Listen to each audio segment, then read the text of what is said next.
Hello and welcome to Georgia Bulldogs Live here on the Georgia Voice of College Football. I'm your host, Matt Green.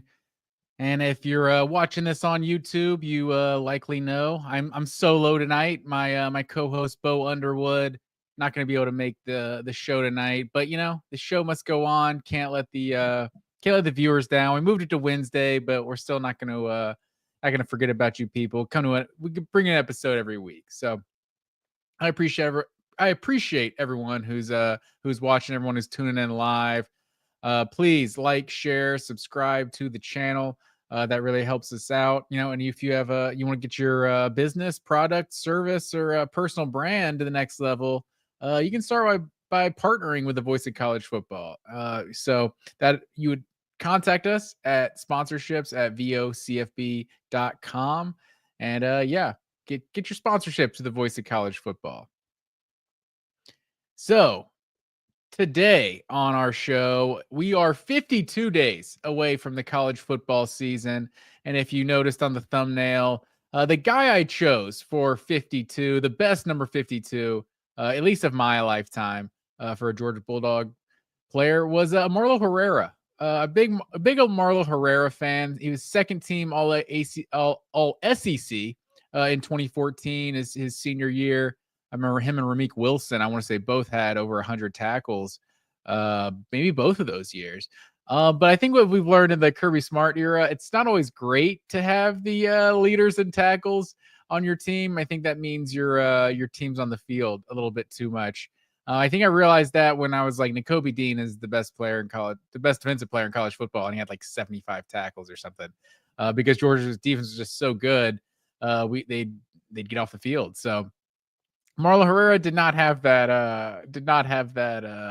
same circumstance. 2013, 2014, Georgia defense was on the field a lot. And second team All SEC 2014. My biggest memory of Marlo Herrera is really when Sean Williams, I think diehard Georgia fans will remember Sean Williams calling Georgia's defense soft, calling them out the week of the Florida game back in 2012. I can't even remember who Georgia barely beat Vanderbilt or somebody in 2012. I can't remember. But Sean Williams called him out for being soft and everything, not playing Georgia football. I don't have the exact quote in front of me, but I remember one of the parts of his quote was that Marlo Herrera should never leave the field. And I think at that time it was Alec Ogletree, Herrera, I think Mike Gilliard, Christian Robinson, I think the other two linebackers. And Christian Robinson was like the third down, money down Robinson. Coach, been a SEC coach all over the place these days. I think is he at Michigan now? I want to say he might be back in the SEC. I should look that up. Maybe Auburn. But he's been all over the place, Florida. But the biggest thing that stood out to me with that Sean Williams quote was him singling out Marlo Herrera, basically like, this dude's a sophomore. He should be on the field the whole time. And I think you saw Georgia's defense go to the next level down that stretch, the team that almost beat Alabama. We'll get into that later. I have a What-Ifs segment that used to be a lot sadder for Georgia fans. Now they won a couple championships. We kind of fondly remember some of these What-Ifs, but I do have that later in the show. So stick around for that. But that 2012 team really finished the season strong. And I think Marlo Herrera kind of playing more snaps at linebacker with Ogletree and Jarvis Jones. Loaded team that didn't get it done, didn't win the national championship, but still a great team. But the honorable mentions I have for number 52 days left. Remember Tyler Clark, defensive lineman. I want to say he was a Mark Richt recruit, if I'm not mistaken. But he was part of that first Kirby class, 2016. Remember had a big play. Made some big plays in that Oklahoma 2017 Rose Bowl.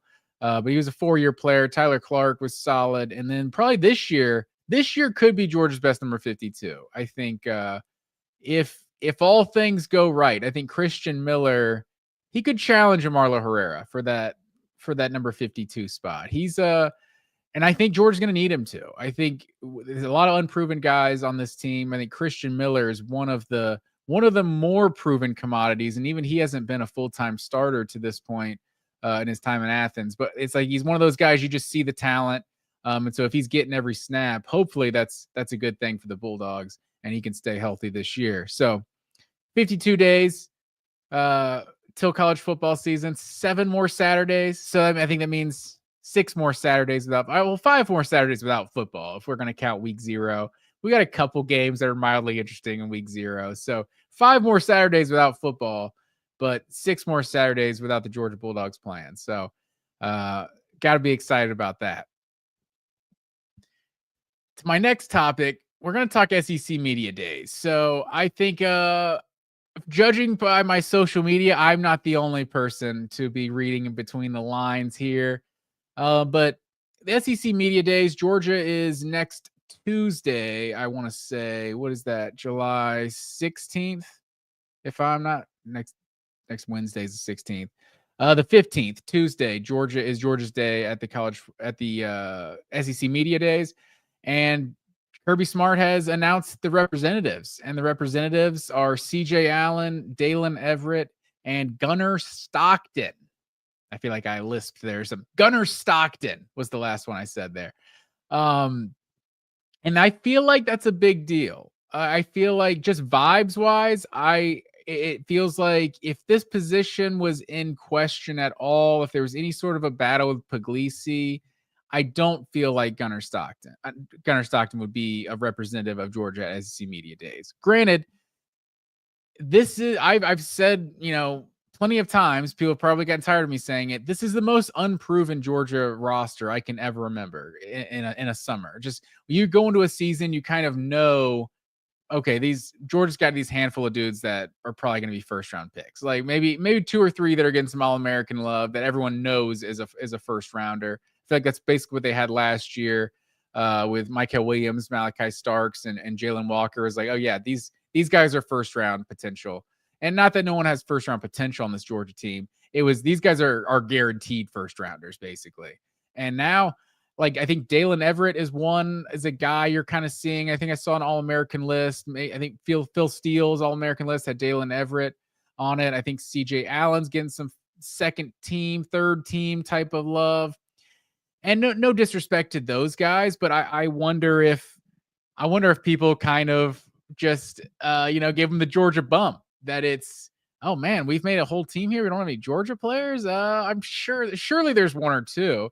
And that's not to disrespect CJ Allen or Dalen Everett or anything.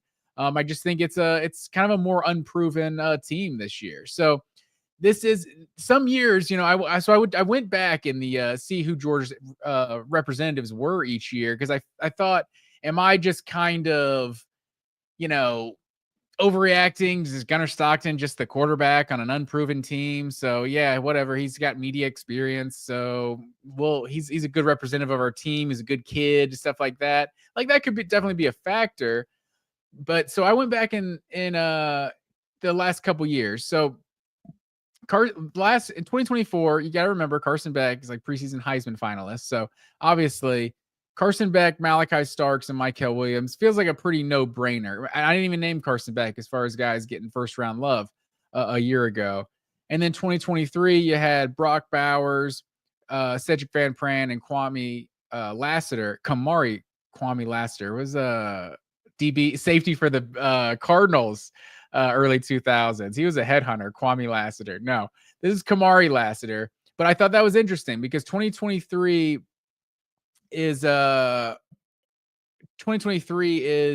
Carson Beck's first year as a starting quarterback. So I think the fact that there wasn't a proven quarterback, but a guy who's like clearly the guy in 2023, like there was no real conversation about who was the starter. Like it was known after Stetson left, Beck is the next guy. So I mean, I guess there was some Brock Vandagriff talk in 2023, but I don't feel like it was ever a real competition. And the fact that Beck was not one of the representatives, that's interesting. Brock Bowers, a generational talent, and Cedric Van Pran, a team captain who was actually representative in 2022 as well. Maybe that's just a tough year to crack it. So maybe I'm reading too much into it. I'll acknowledge that, but no Beck is his first year as a starter. You go back to 2022, like I said, Cedric Van Pran was there, Nolan Smith, and then Stetson in his second year as the starter was the representative. And then you go to 2021, it was Nakobe Dean and Jordan Davis with JT Daniels. And the way that 2020 season ended, JT Daniels was very established as the quarterback. So he only started 4 games, but he still felt established. And so he came to SEC Media Days that year. 2020, he had the COVID year. 2019, Jake Fromm, actually in his 3rd year starting, this was the first time that Fromm was a representative at SEC Media Days. And then, the two kind of guys who are getting preseason All-American love, Andrew Thomas and J.R. Reed, were the other 2 representatives. And J.R. Reed that was actually his second time. He was a representative in 2018 as well, along with Terry Godwin and Jonathan Ledbetter. I don't think a lot of Georgia fans, if you had to tell them to guess who the representatives were in 2018, would have been able to recall Terry Godwin, Jonathan Ledbetter, and J.R. Reed. I don't think I would have. That was actually I remember that was the College Football, the SEC Media Days that was at the College Football Hall of Fame in Atlanta. I remember that one. But the more important part, Jake Fromm, the established quarterback on the team that just went to the national championship, who was not a representative at SEC Media Days. You go back to 2017. I mean, the way Jacob Eason finished the 2016 season, like he was the clear established starter. Jacob Eason was not a representative at SEC Media Days, and Fromm and Eason are both sophomores, so I think Kirby might have a rule about these have to be upperclassmen, and so maybe that still would apply to Carson Beck not being a representative, but the other two, and also Jacob Eason, he's in a tough crew where you got Roquan Smith, Sonny Michel, and Nick Chubb. It's gonna be tough to break in the representatives in that year. Unlike 2016, I said 2018 was kind of random. 2016, I think, would really take some Georgia fans back. It was not Grayson Lambert. It was not freshman Jacob Eason, of course. It was Dominic Sanders, Brandon Kublano, and Jeb Blazevich. So Jeb Blazevich, that's gonna be a name you can throw around at the bars with the diehard Georgia fans. That's a name drop right there that some people will appreciate. Big time recruit coming out of North Carolina, Jeb Blazevich. Really just part of Georgia's continued tradition of just landing top 5 tight ends essentially every single year. So that's what I thought was interesting. I think it says something. I think we all know about the kind of intangibles that Gunnar Stockton brings to the table, and I think I worry sometimes if Georgia fans are kind of overrating the intangibles that Gunnar Stockton brings. And maybe they are, maybe they're not. Maybe it's legit, and that's how he's just kind of become one of the leaders of this team. And it was a no-brainer for Kirby Smart to bring him to SEC Media Days because he's a clear-cut leader, and Georgia's got a good quarterback on their hands. Like that could all be true. And so I could also just be sitting here in July in the middle of talking season, as they say, trying to read between the lines, suck any kind of juice out of any kind of pebble we're given of knowledge. Not sure what that expression even meant, but you get it. But yeah, so I think it's interesting. SEC Media Days next week, and Georgia is going to be going on Tuesday. So we'll see what no real surprise with Jalen Everett and CJ Allen. I think Jalen Everett is kind of the most established player on Georgia's team to this point, and CJ Allen, just middle linebacker on Georgia's team. I think because we talked about how unproven it is, there's not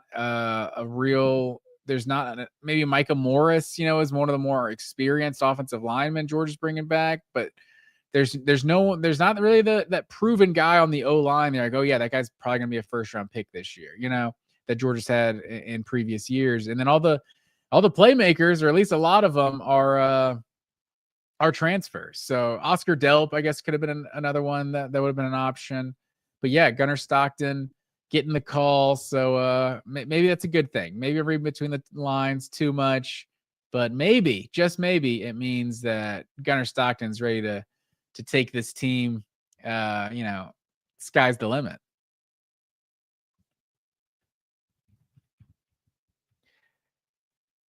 All right. So let's keep this train moving.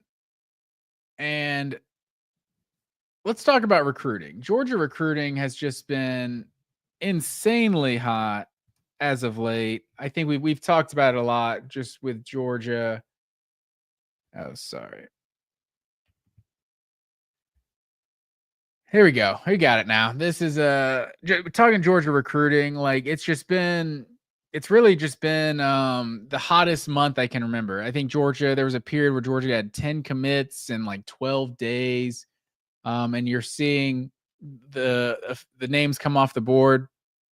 I'm not going to rehash all the commits that Georgia's gotten recently, but the main ones I want to talk about today, because we got some commits coming up. 5-star tight end Caden Prothrow is going to announce on Saturday, and I think that's just continuing the trend of top ranked tight ends that Georgia just always seems to get. You go back to this past class with Jaden Riddell, Lawson Lucky, Oscar Delp was one of the top ranked tight ends coming out of high school. No, I'm sorry, the past class was even better with Elias Williams and Ethan Barbour. Like it's insane what Georgia's doing at the tight end position. In the recruiting of the tight end position, you go back to Darnell Washington, go back to Brock Bowers, you go back, like I said, you go all the way back to Jeb Blazevich, who was a big time. You go back to Jay Rome before that. Isaac Nauta was a big time tight end recruit coming out. It's just, it's amazing what Georgia's been able to do with this tight end position. I've talked about it before. Georgia fans have had this obsession with the tight end for years. Like, I don't know what it is. The older generation of Georgia fans, like, we got to get the tight ends involved more. Like, we got to, and it's like, okay, yeah, sometimes you get the tight end. I want to get at the ball to the receivers, the guys that make big plays. As good as Isaac Nauta is, as good as, Arthur Lynch was, those guys should never be your leading receiver. Hopefully you have receivers that are more dynamic pass catchers, and those guys are just solid change of pace guys. Like Ben Watson, I don't think people are saying, "Oh, Ben Watson should have been fed the rock more." Like that's just not how the offense works, right? Like give the ball to Reggie Brown and Fred Gibson, and Ben Watson can be a great blocker and change the pace. I'm dating myself there. I don't know if some of you are following the 20-year-old reference now that was. But I think you just look at what Georgia's done at the tight end position. Caden Prothrow, I think Oregon was making a push for him. But for what it sounds like, I mean, he's gonna be another 5-star tight end that Georgia adds to this room. And that's pretty cool.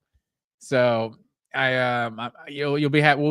We should be happy to see that on Saturday. Hopefully, we're happy to see him on Saturday. And then the other one on Saturday is Tyreek Green, the safety out of Buford, who I think everyone's heard at this point that this is like Kirby Smart's guy. I think Miami is the other one that's like really pushing Georgia for him. But Georgia, we had this curse of guys from Buford, right? Like Georgia couldn't get guys from Buford.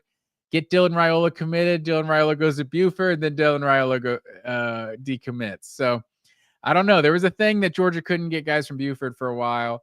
Got KJ Bolden in the 2024 class. I'm mixing up my years here. He would have been the 2024 class.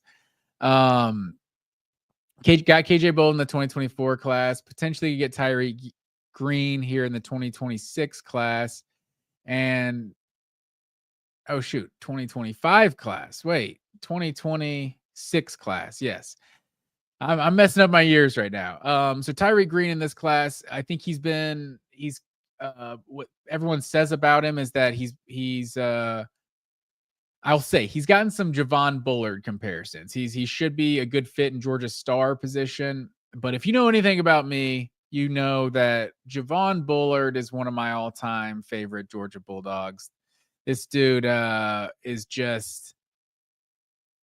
he just embodies what I feel like the Kirby Smart era has been, really. I think as good as so many of the 5 stars have been for Georgia, it feels like there's almost been as many impactful 3-star recruits or lower four guys that are just kind of forgotten about in the recruiting class. And you're like, oh yeah, this guy's a damn good player. And Javon Bullard, the physicality that dude played with, he was just a dog. So Javon Bullard, one of my all-time favorites. So if Tyreek Green is getting comparisons to Javon Bullard and how he can play that star position, be physical, and can cover, I'll be excited about that. So Caden Protho, Tyreek Green, both announcing on Saturday. Both could potentially be choosing the Bulldogs, and that would just make this this top 3, I think top 2 class now even better than it's been. So I don't even know now with the new scholarship rules, going all the way to 105. I think that's in effect starting next year,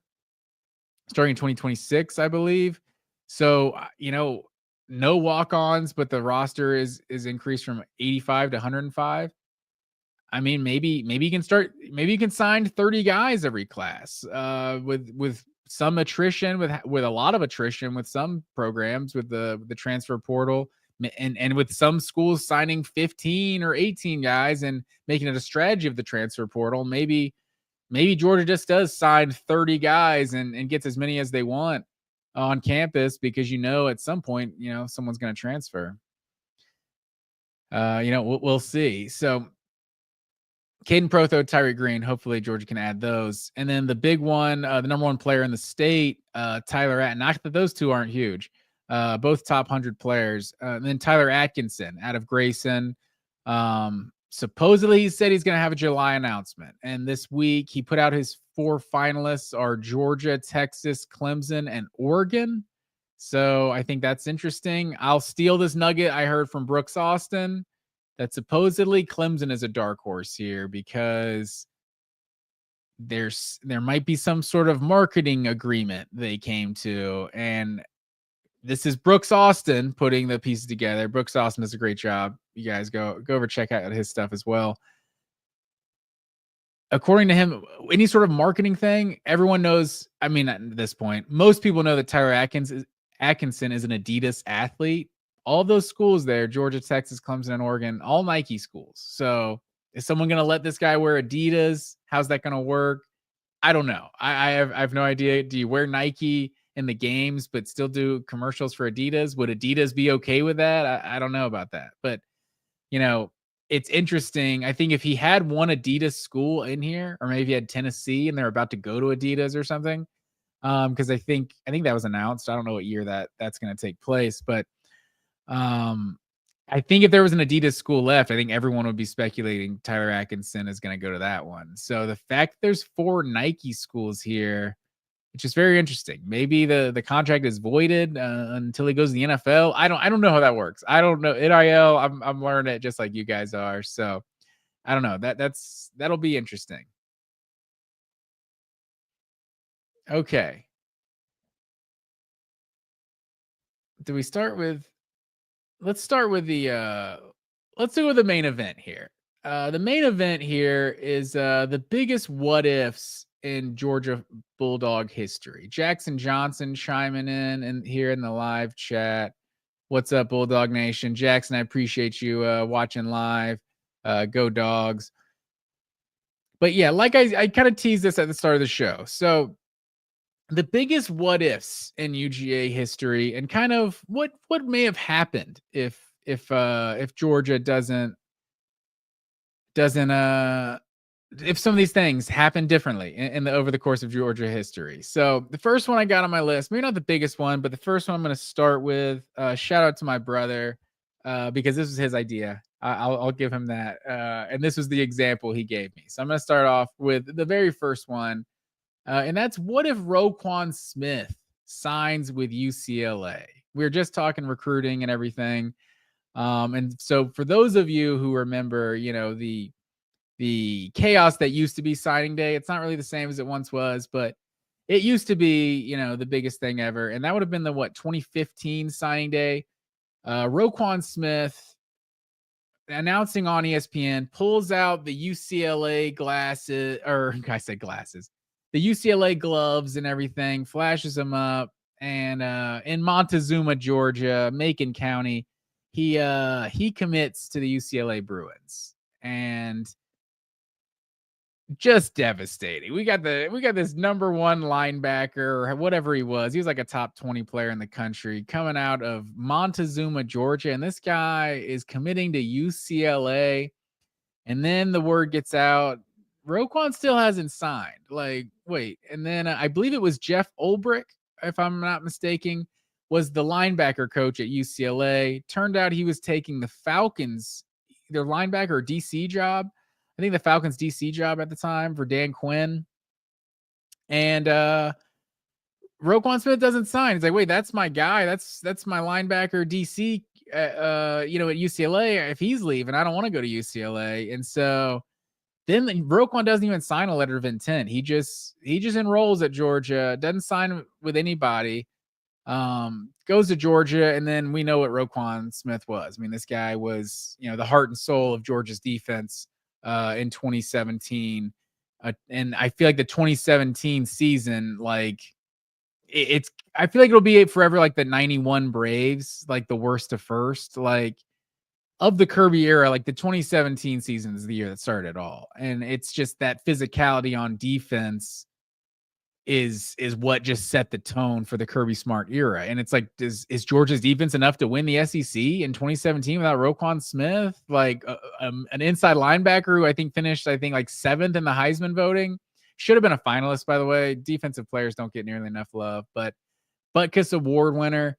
Like, are they winning the SEC and without Roquan Smith? Like, with all due respect to who would have been Reggie Carter and I don't know. I think Tay Crowder was a starter the next year. Like Tay Crowder talks about Roquan Smith's impact on him, how he made him the kind of player that he is. So I feel like Roquan Smith just set the tone for what Georgia became.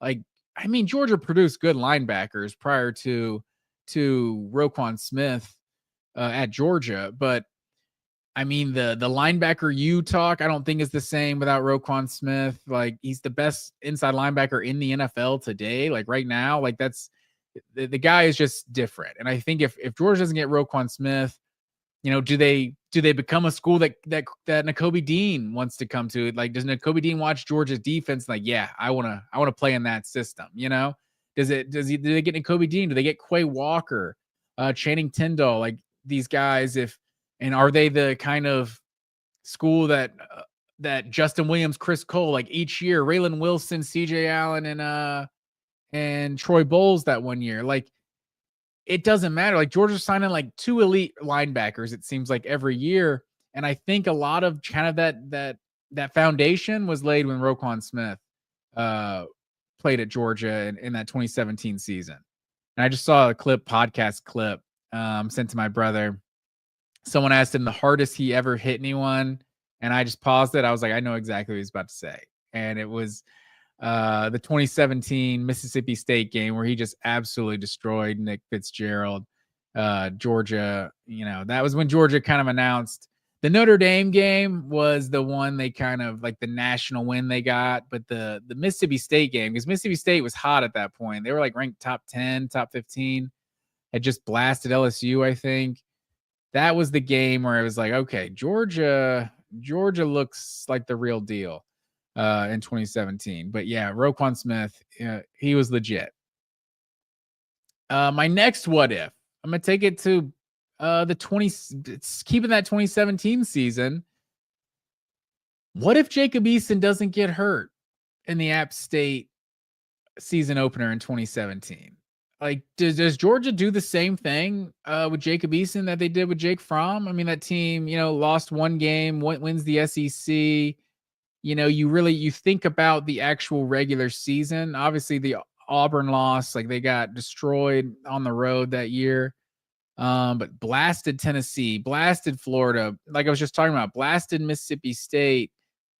You had that big time road matchup with Notre Dame. Like Jake Fromm had to make some plays to win that game, but what was the score? 20-17, I want to say. It's not like the offense did a lot. Maybe with Jacob Eason, maybe Georgia hits another deep shot in that game. Jacob Eason had a great arm, had a better arm than Jake Fromm. Jake Fromm was a better college quarterback than Jacob Eason. I'm not here to say that. I'm never going to argue that. There are some people that look, oh, Eason was drafted before Fromm. What was Georgia thinking? Just another bad quarterback decision that Kirby Smart made, right?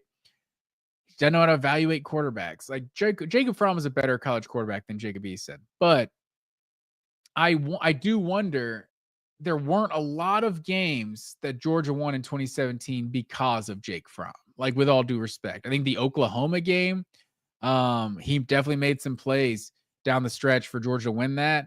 It's hard to ignore Sony Michel having 4 touchdowns and like 200 something yards of offense.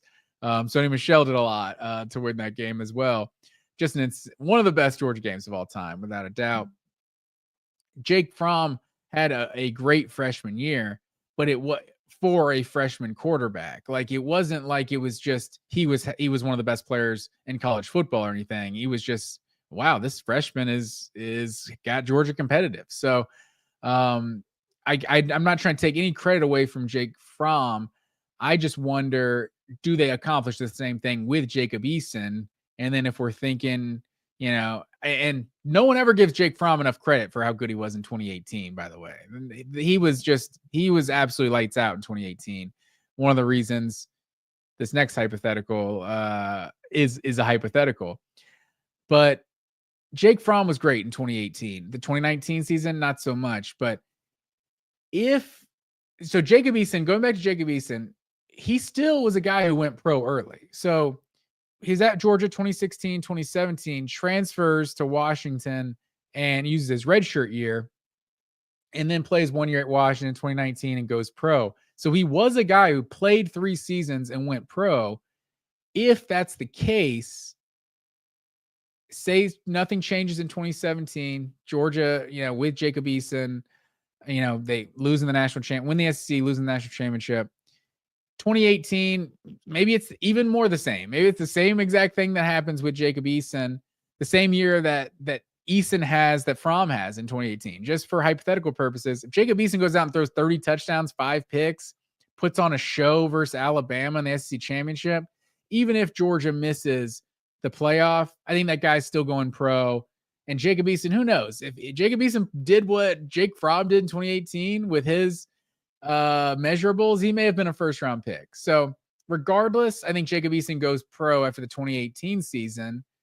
And that leads us to another what if, because if Jacob Eason's final year at Georgia is 2018 and he goes pro, I think what happens if Justin Fields never transfers? And I know Georgia fans, we don't like talking about Justin Fields. All right.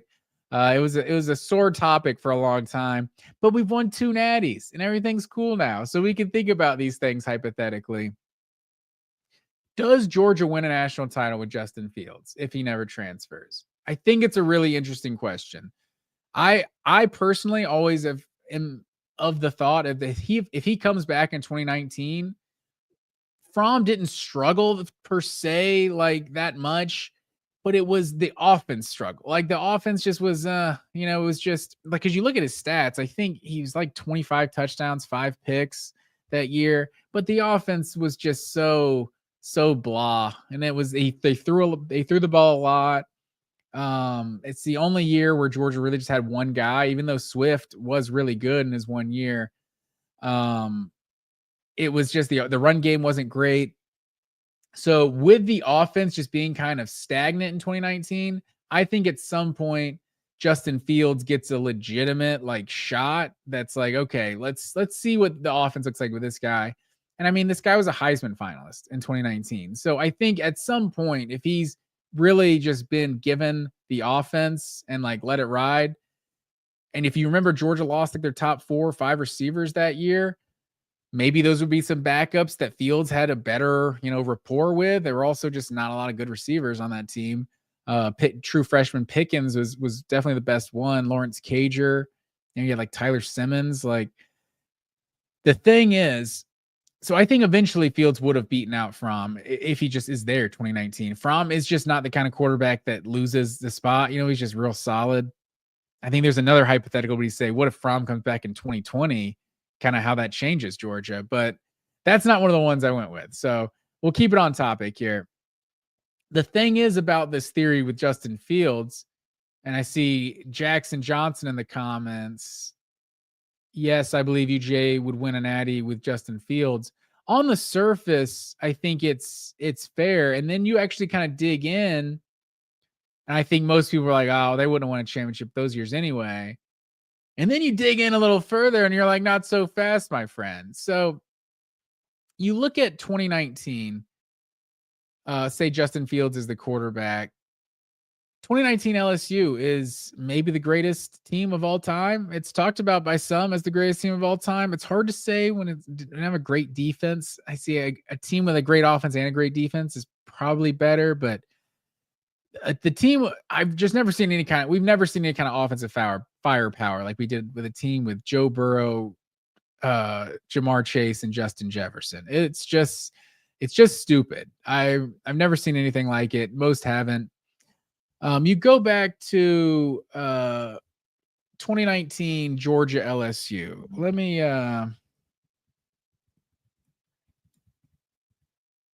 me pull this up. 37-10 was the score of Georgia LSU 2019 SEC championship when they faced that Joe Burrow, Jamar Chase, Justin Jefferson offense.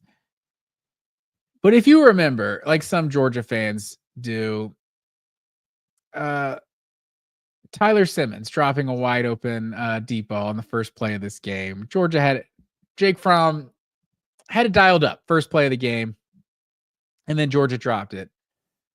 That's not to say the game is different if Georgia they lost 37-10. But my main point is if you look how Georgia lost 37-10, it's that game is 17-3 at halftime. 17-3, and I remember that's the game that George Pickens is suspended for the first half because of the fight in the Georgia Tech game. Also, DeAndre Swift had just hurt a shoulder before that game, I think in the Georgia Tech game.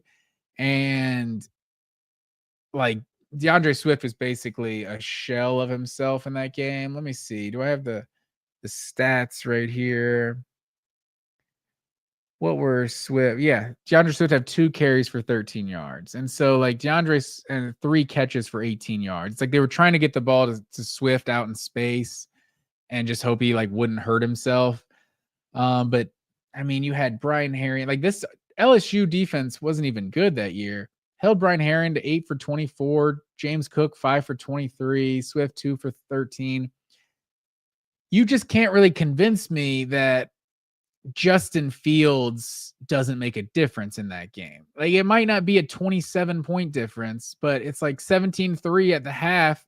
Maybe it's 17-10 at the half, you know, maybe it's 17-14. Maybe like I don't think we can underestimate how much better Justin Fields was in 2019 than Jake Fromm. But at the end of the day, it is 2019 LSU, and I'm not sure Georgia beats them anyway.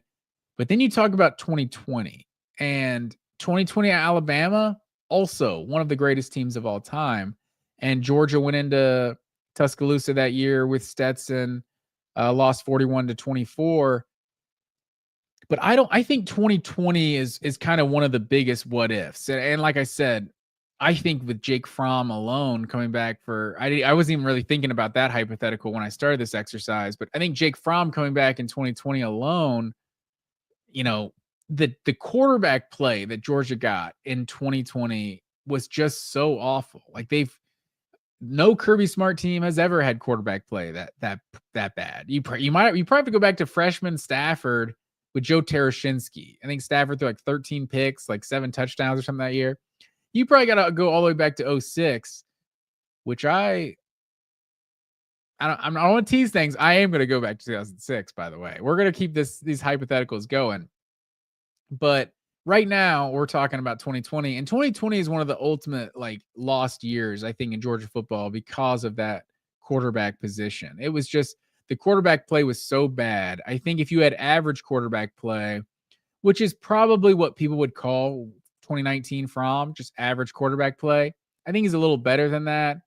But I understand why people say that. It's just good, not great. And I think if Fromm is exactly as good as he was in 2019, I mean, that is just leaps and bounds better than what Stetson and Dwan Mathis were in 2020. It came around when JT Daniels ended the season, but if they're playing meaningful games with a good quarterback, I think it's really it's who knows what that team could have accomplished. Like, we talk about how loaded that 2021 Georgia defense was. It's like all those guys were on the 2020 Georgia defense, along with Richard LeCount and Eric Stokes and Tyson Campbell and Azeez Ojulari. Like, there were some guys on that team, and a healthy George Pickens a full season. So, you put Justin Fields on that team.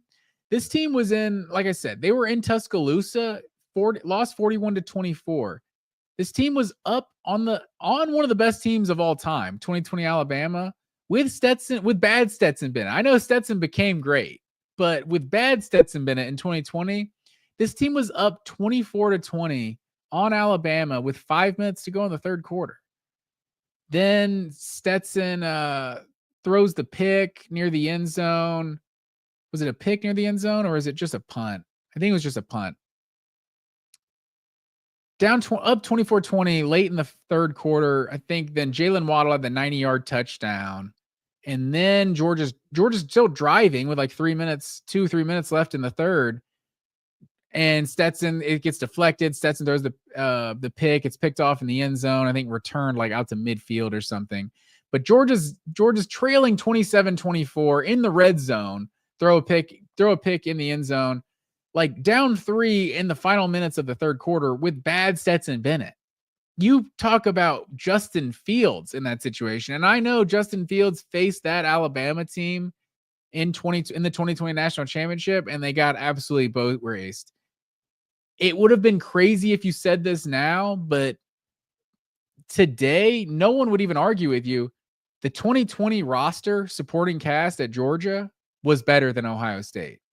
I think that would have been a crazy thought if you said Georgia's roster is better than Ohio State in 2020. A lot of people wouldn't believe you. Oh, Kirby Smart, he's just Muschamp 2.0. He can recruit, but he can't develop. All those garbage things people were saying back in 2020. That Georgia supporting cast in 2020 was better than Ohio State. And if you put Justin Fields on Georgia's team, I don't think there's any way that team doesn't win the national championship in 2020. And I think, I'm talking about Alabama right now. That's the team that won the national championship. They also lost to Florida by 2. And that's a game that Stetson got knocked out of, that Georgia actually jumped up 14-0 with Stetson. And then Dwan Mathis had to play that whole game. And so Dwan Mathis was significantly worse than bad Stetson Bennett. And that team, that Florida team beat Georgia by 2 touchdowns. So you put Justin Fields on that team, Georgia probably wins by 2 or 3 touchdowns, honestly. Like, it would be night and day different. If Justin Fields is the quarterback and Zamir White's breaking 80-yard runs and all of that stuff. There's also the Marcus Rosemy-Jack Saint injury after they went up 14-0 that kind of shell-shocked the team a little bit. That was like a really weird just vibe, just like a horrific injury. It felt like that threw off Georgia's mojo. But regardless, you put Justin Fields on that 2020 team, and they're not losing 2 regular season games. So I think at worst, Georgia's going to Atlanta, and maybe they lose to Alabama twice. Maybe it's different in the SEC championship.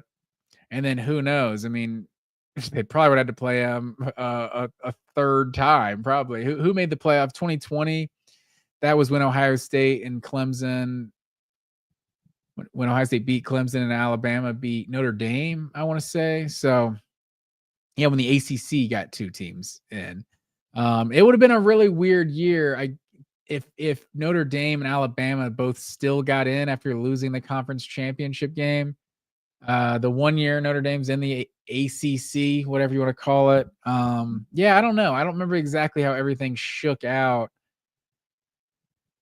but I think Georgia beats Florida in 2020. And then Kirby's sitting on like 8 straight over Florida if they didn't lose in 2020. But ultimately, where this hypothetical takes you is that Stetson Bennett doesn't end up at Georgia if Justin Fields stays at Georgia. I think after Fields went in the portal, that was why Stetson got that late offer in the 2019 class. And everyone loves to talk about Stetson being a walk-on. He was a former walk-on. Yeah, but he was on scholarship for like 4 years at Georgia. Like, let's not forget that.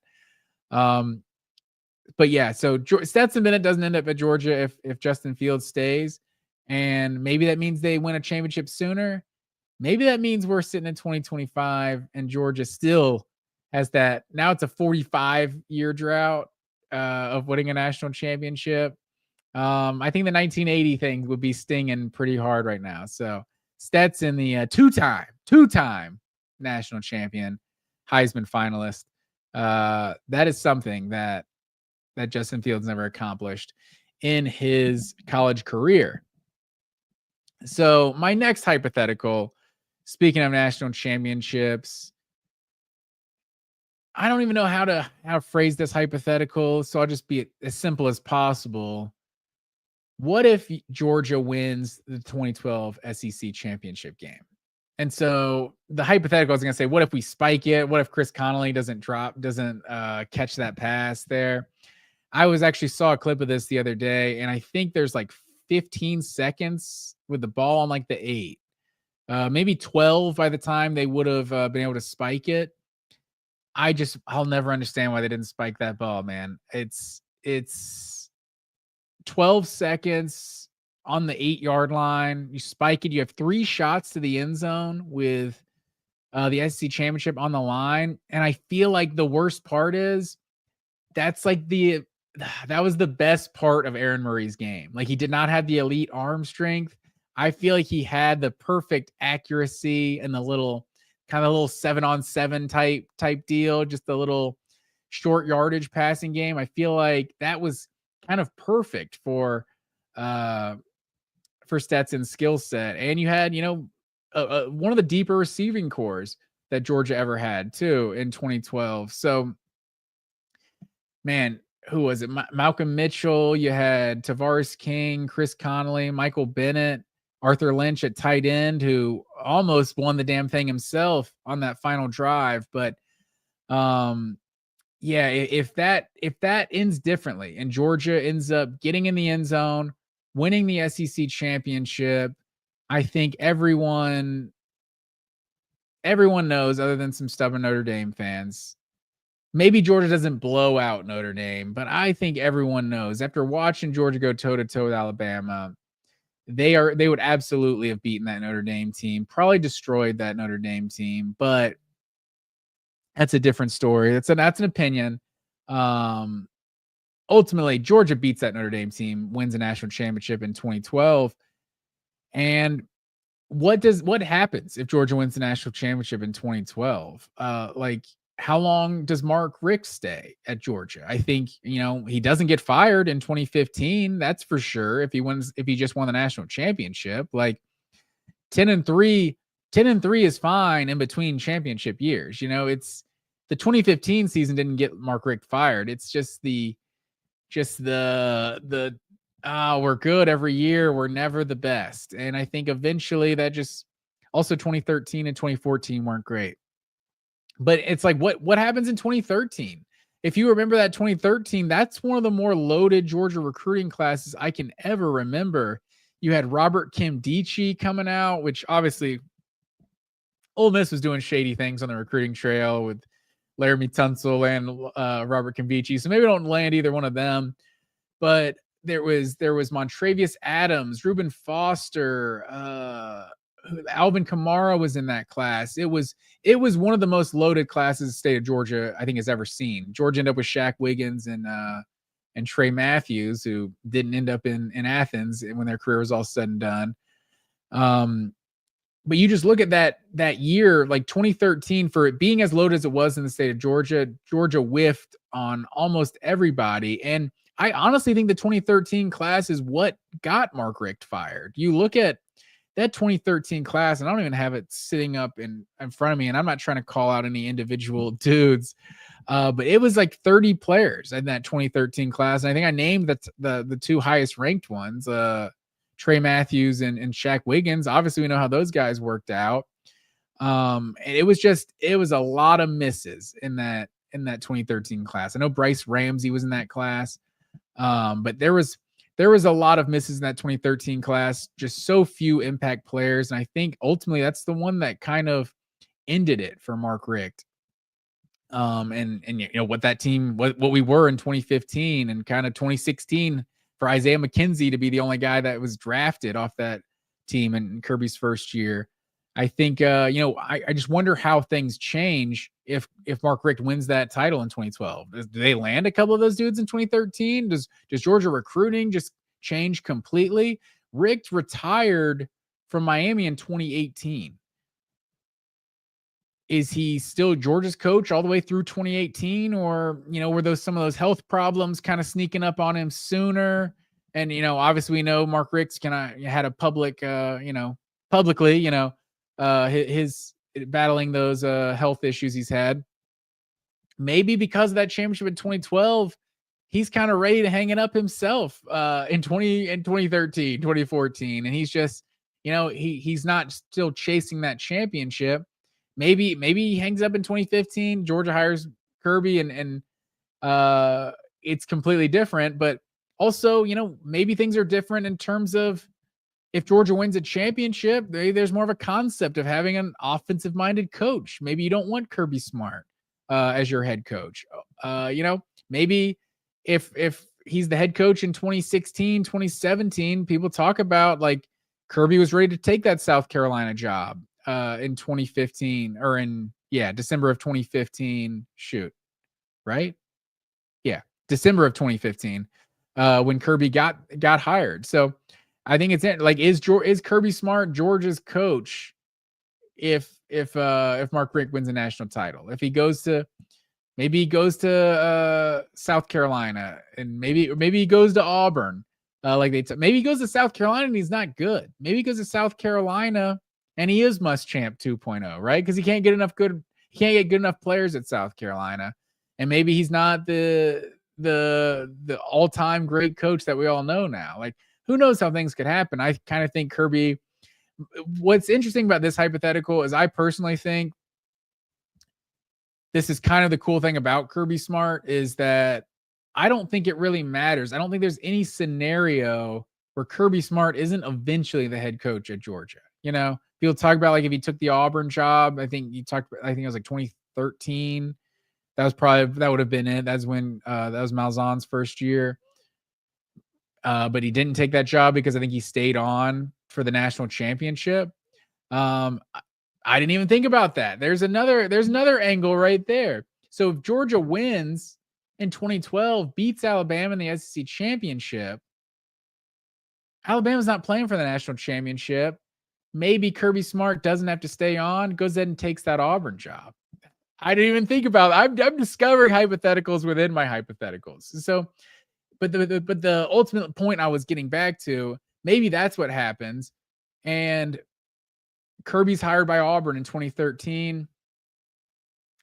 I don't think they have the same type of season, but who knows? Maybe the kick six, everything happens the same, and Auburn, it goes to the national championship year one for Kirby. I don't know, but if Kirby has a few great years at Auburn, I don't think there's any scenario where Georgia doesn't eventually poach him, because you just know at the end of the day, Kirby Smart wants to be in Athens, and maybe he won a national championship at Auburn, but as soon as that vacancy opens at Georgia, I mean, he's there. So I don't know. I guess there's a scenario where after Mark Richt, Georgia hires a good coach, a not great coach, but like a Brian Kelly, not saying Georgia would hire Brian Kelly, but maybe they hire a Brian Kelly who's just, winning 10, 11 games, and he's not fireable for 7-8 years, and it takes Kirby a little longer. But I think at some point Kirby always comes home to coach the Bulldogs. But it's an interesting thought. I think Mark Richt is an all-time great coach, and it would have been nice to see him get the championship. I feel like feel like he deserved, and kind of the coaches of that era, I feel like he's one of them, and he kind of belongs in that club. And it's unfortunate that he's kind of thought of the way he is. Um, but going back to 2006, I teased this one earlier, second guessing Mark Richt here. What if Mark Richt does not redshirt Knowshon Marino in 2006? So let me take the folks back to 2006. Georgia had this three-headed monster of Danny Ware, Craig Lumpkin, and Thomas Brown. And if you are a Georgia fan under maybe 30 years old, you probably don't know who those guys are because they're not that memorable of players. I am a little bit older than that. And so I remember the days of Thomas. For the record, Thomas Brown, one of my early all-time favorite Georgia players. I was just always a huge fan of Thomas Brown. But so all of them are there 2004. Lumpkin's first year is 2003. Lumpkin was hurt 2004. So you had Thomas Brown and Danny Ware kind of carrying the load. Then 2005, they were good. I want to say one of them got hurt. Maybe Lumpkin was hurt again in 2005. I can't remember. The 2005 season wasn't running game wasn't great by any means, but 06, Thomas Brown definitely tore his ACL after like 5-6 games. Danny Ware led Georgia with rushing, I want to say with like 700 yards or something like that. Just very unimpressive. Danny Ware had a couple hundred yards. Maybe he missed some time. But I think you had this three-headed monster, at least you thought you did. And you Georgia averaged 127 rushing yards per game that year. And even that was better than what Georgia was in 2024. Georgia averaged 124 yards a game this past year, which is just insanely bad. So that tells you everything you need to know. One of the worst Georgia run games of recent history was 2006, if you want to call 2006 recent. Knowshon Marino famously was redshirted in 2006 and was an All-American in 2007. Why am I blanking on the running back? Doak Walker Award finalist in 2008, first team All-American. I think Javon Ringer, I want to say, won it over him. I feel like Knowshon was cheated. He should have won the Doak Walker. It's best running back in the country that year. And he was the first running back drafted, so that's how you know. But Knowshon was just a baller in 2007. And I just wonder if Knowshon is part of 2006, he's just so much better. Like just the juice that Knowshon brought when he came into the game. I remember the Oklahoma State game, the season opener in 2007, when he hit that first spin move, and you were just like, who the hell is this guy? He looks like the best player on the team.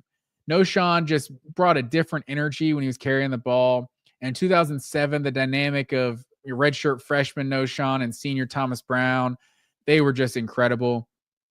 And so if you remember 2007, how it was, that Georgia team almost won the national championship with 2 losses. You know, if they were 2 more strategic losses, they could have still gotten the SEC championship. But Tennessee had that tiebreaker over them, and they just never got the chance to play LSU in the SEC championship. I think if they play LSU in the SEC championship, that team wins and wins the national title. But if you just think about the trajectory of 2007, that team started 3-2, or they started 4-2.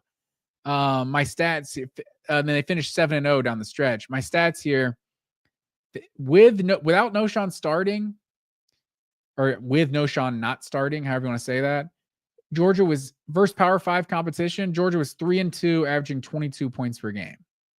In the 6 games versus Power 5 competition with Knowshon starting, and I'm including Hawaii in Power 5 competition because they were in the damn Sugar Bowl.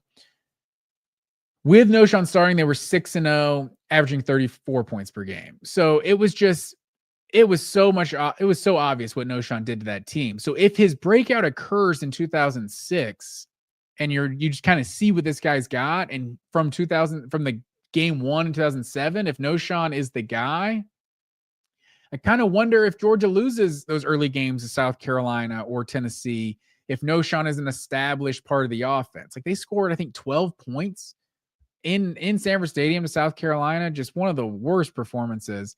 Fortunately, I didn't see that one live. I saw Allman Brothers opening for Dave Matthews Band at Piedmont Park. Woo. So that's where I was in September 2007. Almost didn't go because of that game, but I'm glad I did because it's much better than sitting at home watching one of the worst Georgia games I can remember. I did watch it on replay though. Knowing we lost, I watched it on replay, which that's just says a lot about me and how much of a diehard I am, or how I don't know. I'm a glutton for punishment. I don't know. But I wonder if No-Shawn is ready. He's the guy. First game 1, or first game 2007. I wonder how that 2007 season is different. Maybe they only lose one game, and they're able to play for the SEC title, and maybe they win a national championship. So they only got 3 years of No-Shawn on campus anyway.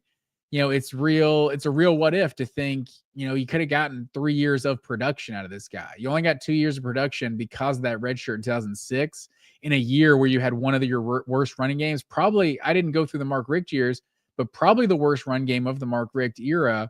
And you had the best running back in college football the following 2 seasons just over there sitting on the bench. And I think it's a big time second guess for me when it comes to Mark Richt. And then the last one I'll leave you folks with.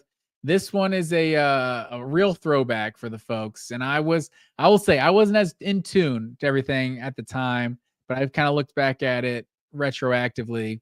And we're going to take you back to 2000. Jim Donnan's final year as the head coach at Georgia. Quincy Carter gets hurt late in the season. I think it was the Florida game. And Jim Donnan had an option to either burn David Green's red shirt or start Corey Phillips, who was just kind of a whatever quarterback who played a couple games for Georgia. So what if Jim Donnan burns David Green's red shirt in 2000? And I think this just had such lasting effects for me because I grew up on the Richt era, basically. I kind of tell people I'm a Georgia fan since 01. I've obviously been a Georgia fan since birth, but I really start remembering everything in 01.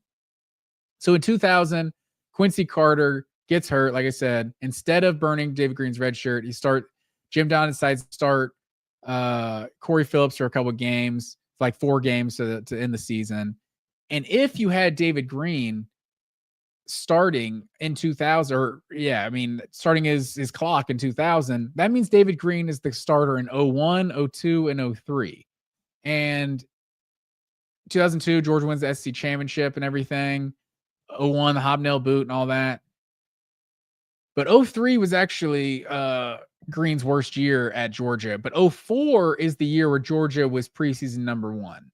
By a lot of people. It was preseason number 1, like Sports Illustrated. You had David Pollock as a senior, Thomas Davis and everything, like a loaded supporting cast. But ultimately, you look at what happened in 2005 with DJ Shockley as the starting quarterback. In his 1 year as a starter, DJ Shockley took Georgia to an SEC championship. And in general, 2005 Georgia was just so much more exciting than 2004 Georgia. And I think the defenses were about the same, good defenses, but the difference was that offense. And you saw DJ Shockley, co-SEC Offensive Player of the Year that year. I think if you give DJ Shockley 2 years as the starting quarterback at Georgia, I think maybe it's 04, maybe it's 05. I think Georgia wins a national championship one of those years. And, maybe that's like talking the Justin Fields thing. You had LSU and Bama in 2019, 2020. You did have USC in 04 and Texas in 05. USC going for their 3rd national championship in a row in 05, even though they only won 1 national championship. Seeing, and maybe I'm saving myself from pain now that I think about it, because 04 Auburn, one of the best college football teams I've ever seen. So maybe it's different with DJ Shockley and Georgia's able to beat Auburn. I don't know. That Auburn team smashed Georgia and Jordan-Hare that day. Maybe they get a rematch in the SEC championship, but ultimately Auburn 2004 went 13-0 and got left out of the national championship game. And if I was an Auburn fan, I would still be salty about it. One of the best SEC teams of all time that didn't win it. So maybe that saves us from 2004. But DJ Shockley be a second-year starter in 2005. Then it's USC and Texas that both went undefeated. Maybe they don't win a championship that year either. But I think things could have been different if DJ Shockley gets 2 years to start as a Georgia quarterback. And I think he might be remembered kind of differently, his legacy at Georgia, if he gets 2 years to start. So those are some of my my biggest what ifs of my Georgia football fandom. I'll have to ask Bo some of his next week. I felt like, going solo, I just needed to vent about some of these things. And like I said before, this would have been a very sad exercise for a Georgia fan to do back in 2020. Like, oh, why are you doing this to yourself? It's you got to move past these things. You can't think about the what ifs. What if Terrence Edwards never drops that ball against Florida in 2002? I don't know. But you can't think about those things. And sorry to call out Terrence Edwards like that. Great all-time receiver for Georgia.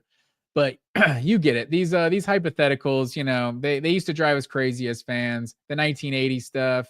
As someone who likes to argue with fans on Twitter, 1980 was always an easy troll they could throw at you, and it always grinded my gears. So the fact that Georgia fans don't have to worry about that anymore, and we can just kind of think of how many more national championships could we potentially have if some things went differently? But we're not starving for them anymore.